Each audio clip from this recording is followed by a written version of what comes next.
அன்பு தேவ பிள்ளைகளே, ஆண்டவராகிய இயேசுவின் நாமத்தினாலே உங்களை அன்போடு வாழ்த்துகின்றேன். பிலிப்பியர் நிருபத்தில் பவுல் எழுதுகிற போது, நீங்கள் ஒன்றுக்கும் கவலைப்படாமல் எல்லாவற்றையும் குறித்த உங்கள் விண்ணப்பங்களை ஸ்தோத்திரத்தோடே கூடிய ஜெபத்தினாலும் வேண்டுதலினாலும் தேவனுக்கு தெரியப்படுத்துங்கள். அப்பொழுது உங்களுக்கு எல்லா புத்திக்கும் மேலான தெய்வ சமாதானம் உங்கள் இருதயங்களையும் சிந்தைகளையும் கிறிஸ்து இயேசுவுக்குள்ளாக காத்துக்கொள்ளும் என்று சொல்கின்றார்.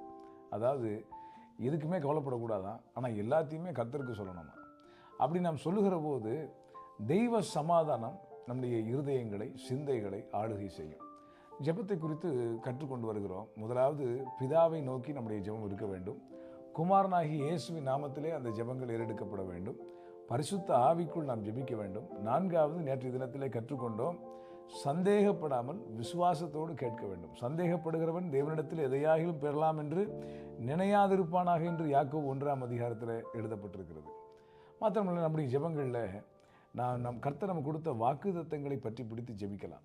இன்றைக்கு கூட இஸ்ரவேலர்களை பார்ப்பீர்கள், யூதர்களை பார்ப்பீர்கள் என்று சொன்னால் அவர்கள் எருசலேமுக்கு நேராக விண்ணப்பம் பண்ணக்கூடிய ஒரு பழக்கம் இருக்கிறது. தானியேல் கூட தானியேல் 6:10 நாம் வாசிக்கிற போது, அந்த எருசலேமுக்கு நேராக பலகணிகள் திறந்திருக்க தினம் 3 வேளை அவர் ஜெபித்தார்னு எங்களுக்கு சொல்லப்பட்டிருக்கோம். ஏன் எருசலேமுக்கு நேராக என்று சொன்னால், சாலமோன் கட்டின தேவாலயத்தை பிரதிஷ்டை பண்ணுகிற போது, ஆண்டவரே, நாங்கள் உமக்கு விரோதமாய் பாவம் செய்து அதனாலே நாங்கள் எதிரிகளால் மேற்கொள்ளப்பட்டு நாடு கடத்தப்பட்டு நாம் சிதறி போனோம் என்று சொன்னால், அந்த சிறையிருப்பின் நாட்களில் இந்த தேவாலயத்தை நோக்கி நாங்கள் எங்கே இருந்தாலும் மன்றாடினால் தேவன் எங்களுக்கு இறங்க வேண்டும் என்று சாலமோன் ஜெபித்தார். அந்த ஜெபத்துக்கு தான் ஆண்டவர் பதில் கொடுத்தார். இந்த ஸ்தலத்தில் எடுக்கப்படுகிற எல்லா விண்ணப்பங்களுக்கும் என்னுடைய செவிகள் திறந்திருக்கும், கண்கள் அங்கே பதிக்கப்பட்டிருக்கும் என்று சொன்னார்.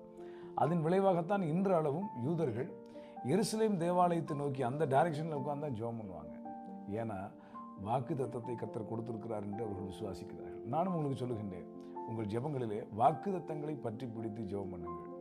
மாத்திரமல்ல, அந்தரங்கத்திலே பார்க்கிற பிதா வெளியரங்கமாய் பலன் அளிப்பார் என்று சொல்லப்பட்டிருக்கு. உங்கள் ஜெபங்களில் நீங்கள் மற்றவர்கள் காண வேண்டும் என்பதற்காக ஜெபிக்கக்கூடாது. ஜெபாலயங்களில், வழிகளில், தெருக்களில் மனுஷர்கள் காண வேண்டும் என்று சொல்லி நம்மை பெரிய ஒரு பரிசுத்தவான்களாக ஜெப வீரர்களாக காட்டிக்கொள்வதற்காக ஜெபிக்கக்கூடாது. உண்மையாகவே அந்தரங்கத்திலே நாம் ஜெபிக்கிற போது வெளியரங்கமான பலனை காண முடியும். கர்த்தர் உங்களை ஆசீர்வதிப்பாராக.